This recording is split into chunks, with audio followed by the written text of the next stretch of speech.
আমাদের আজকের মুভির কাহিনী এমন একজন মেয়েকে নিয়ে যে দিনের বেলায় খুবই সাধারণ একজন হাউসওয়াইফ, কিন্তু রাতের বেলা সে তার ঝিলের পানি সবার মধ্যে বিলিয়ে বেড়াতো। আসলে মেয়েটি এসব কেন করে, তাই আমরা আজকের ভিডিওতে দেখব। তাকে কোথায় থেকে আমাদের ভিডিওগুলি দেখছেন কমেন্ট করে জানাতে পারেন, আর ভিডিও ভালো লাগলে চ্যানেলটি সাবস্ক্রাইব করতে একদমই ভুলবেন না।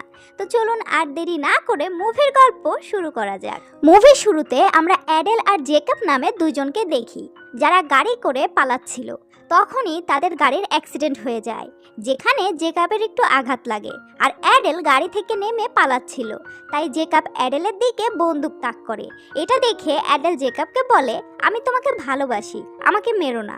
কিন্তু জেকব অ্যাডেলের কথায় বিশ্বাস করে না, আর তাকে গুলি করে দেয়। এসব দেখানোর পর মুভি আবার প্রথম থেকে শুরু হয়, আমাদের এইটা বোঝানোর জন্য এসব কেন হলো। মুভির শুরুতে আমরা একজন লয়ার মালবেনকে দেখি, যে তার বাড়িতে ঢুকছিল, কিন্তু বাড়িতে ঢুকতে সে তার বাড়ির সব লাইট অফ দেখে, আর মেঝেতে কিছু ফুলদানি ভেঙে পড়ে থাকতে দেখে। তখনই সে সাবধান হয়ে যায়। সে ভাবে তার বাড়িতে হয়তো কোনো চোর ঢুকেছে, কিন্তু এমন সময় তার ওয়াইফ অ্যাডেল লাইট অন করে। আসলে এ সব কিছু অ্যাডেল করেছিল। অ্যাডেল মালভিনকে সারপ্রাইজ অ্যানিভার্সারি পার্টি দিতে চেয়েছিল। এইখানে শুধুমাত্র তারা দুইজন হাজব্যান্ড ওয়াইফ ছিল। মালভিন অ্যাডেলের এই গিফট পেয়ে অনেক খুশি হয়। এরপর সে অ্যাডেলকে পাপ্পি দেয়। মালভিন অ্যাডেলের গর্তে তার মেশিন চালাতে চাচ্ছিল, কিন্তু অ্যাডেল মানা করে দেয়, কারণ সে মালভিনের জন্য অনেক খাবার রান্না করেছে। এরপর তারা ডিনার টেবিলে এসে ড্রিঙ্ক করতে শুরু করে, কিন্তু এরপর তারা আর নিজেদেরকে আটকাতে পারে না। তাই পাপ্পি দেওয়ার পর তারা সোফায় গিয়ে জোরদার ঘপাঘপ শুরু করে দেয়। এরপর আমরা দেখি অ্যাডেল বাথরুমে গিয়ে আয়নার সামনে তার আরেকটা চরিত্র লিনার সাথে কথা বলছিল। আসলে অ্যাডেল খুব সাধারণ মেয়ে ছিল, সে সারপ্রাইজ দিতে পারতো না, আর সে ঘপাঘপ করতেও তেমন ভালো ছিল না। কিন্তু অপরদিকে অ্যাডেলের হুবহু চরিত্র লিনা ছিল তার উল্টাটা।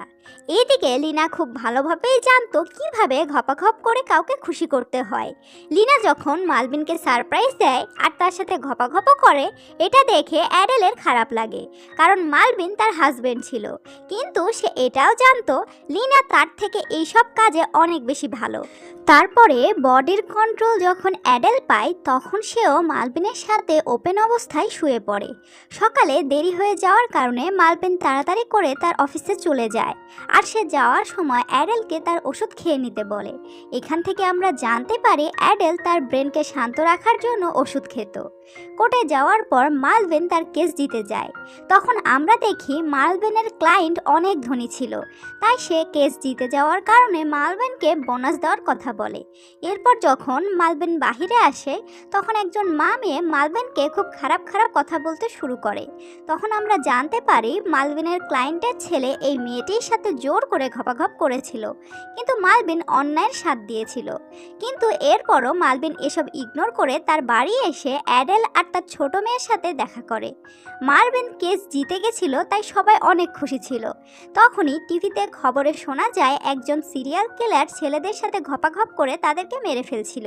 এই নিউজ দেখার পর সবাই একসাথে ডিনার করে।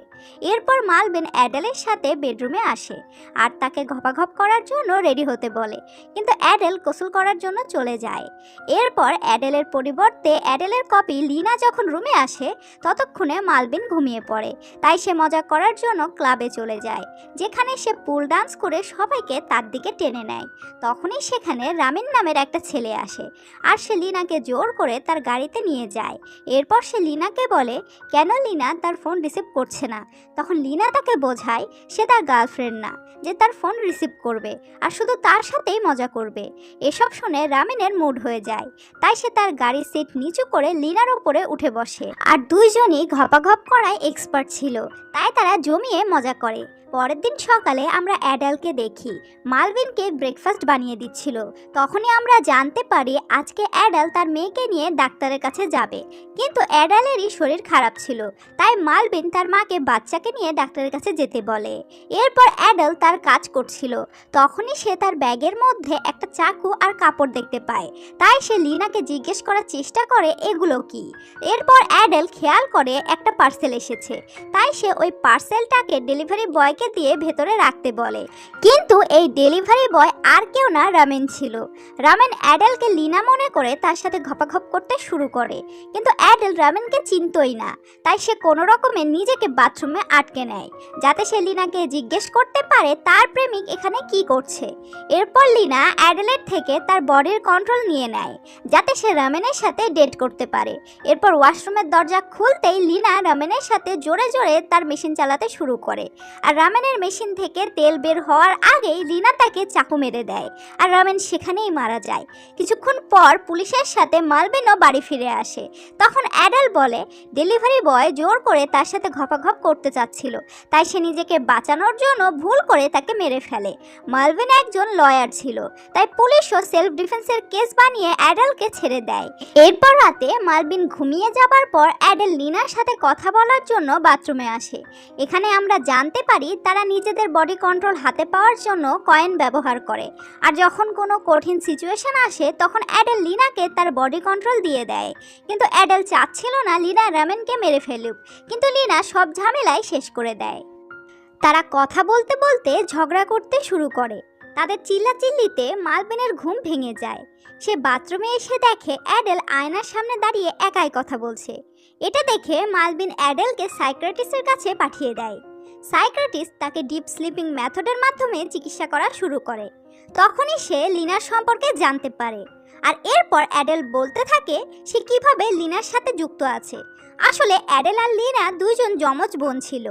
লিনা তার মায়ের গর্ভে থাকা অবস্থায় মারা যায়, কিন্তু এরপর লিনা অ্যাডেলের সাথে থাকার সিদ্ধান্ত নেয়, যাতে সে অ্যাডেলকে সব ধরনের বিপদ থেকে রক্ষা করতে পারে। এরপর আমরা দেখি ছোটবেলায় অ্যাডেলকে তার বাবা ম্যাসাজ করার জন্য ডাকে। এই সময় সে অ্যাডেলকে খারাপভাবে ছুঁতে থাকে। এই কথা অ্যাডেল তার মাকেও বলে, কিন্তু তার মা তার বাবারই সাপোর্ট করে। এইসব দেখে লিনা অ্যাডেলকে বলে তার বডির কন্ট্রোল লিনাকে দিতে। এরপর থেকেই তারা কয়েনের মাধ্যমে বডি কন্ট্রোল একে অপরের হাতে নিত। এরপর যখন লিনার হাতে অ্যাডেলের বডি কন্ট্রোল যায়, তখন লিনা তার বাবার কাছে ম্যাসাজের বাহানায় গিয়ে তাকে মেরে ফেলে। সিন বর্তমানে আসে, যেখানে সাইকিয়াট্রিস্টের সময় পার হয়ে যায়, তাই সে অ্যাডেলকে ঘুম থেকে তুলে দেয়। তখনই অ্যাডেলের দেখা হয় জেকাবের সাথে। জেকাবও এখানেই এসেছিল। অবাক করার বিষয় হলো জেকাব অ্যাডেলকে চিনত, কিন্তু অ্যাডেল জেকাবকে চিনত না, তাই সে তাড়াতাড়ি সেখান থেকে চলে যায়। এরপর রাতে লিনা ক্লাবে যায়। সেখানে সে জেকাবের সাথে ঘষাঘষি করার পর একটি রুমে আসে, যেখানে জেকাব সারা রাত লিনাকে তার ঘোড়া সফর করায়। এরপর তারা ঘুমিয়ে পড়ে। লিনা যখন রাতে ওঠে তখন সে দেখে তার অনেক দেরি হয়ে গেছে, কারণ সে মাঝরাতেই বাড়ি ফিরে যেত। এরপর সে যখন বাড়ি ফিরে আসে তখন সে তার সামনে তার শাশুড়িকে দেখতে পায়। তার শাশুড়ি লিনাকে জিজ্ঞেস করে এত রাত পর্যন্ত সে কোথায় ছিল। তখন অ্যাডেল তার শাশুড়িকে বলে সে বাইরে হাঁটার জন্য গেছিল, কারণ তার খুব অস্বস্তি ফিল হচ্ছিল। আপাতত তার শাশুড়ি এই কথা বিশ্বাস করে নেয়। এরপর অ্যাডেল ওয়াশরুমে গিয়ে লিনার সাথে কথা বলে। সে বলে তার শখ পূরণ করার জন্য তার ম্যারিড লাইফ বিপদে পড়ে যাচ্ছে, কিন্তু লিনা বলে সে সত্যিই জেকাবকে ভালোবাসে, তাই এখন সে অ্যাডেলের বডির ওপর সম্পূর্ণ কন্ট্রোল চাচ্ছিল। এটা শুনে অ্যাডেল ভয় পেয়ে যায়, কারণ লিনা সবাইকে মেরে ফেলার কথা চিন্তা করছিল, কিন্তু আপাতত সে কিছুই করে না। এরপর রাত হলেই লিনা জেকাবের সাথে ঘপাঘপ করার জন্য বের হয়ে পড়ে। মেশিন চালানোর কাজ শেষ হয়ে গেলে তারা দুইজন বসে রিল্যাক্স করছিল। তখনই জেকাব বলে সে অনেক বছর আগে থেকেই লিনাকে ভালোবাসতো, কিন্তু লিনা তো আবার কারো কাছে থাকার বান্দা না, তাই জেকাব লিনাকে অনেক কষ্টে খুঁজে বের করে। এরপর তারা একে অপরকে ভালোবাসার কথা বলে। তারপর আর কি, তারা গাড়ির মধ্যেই তাদের ঘপাঘপ চালু করে দেয়।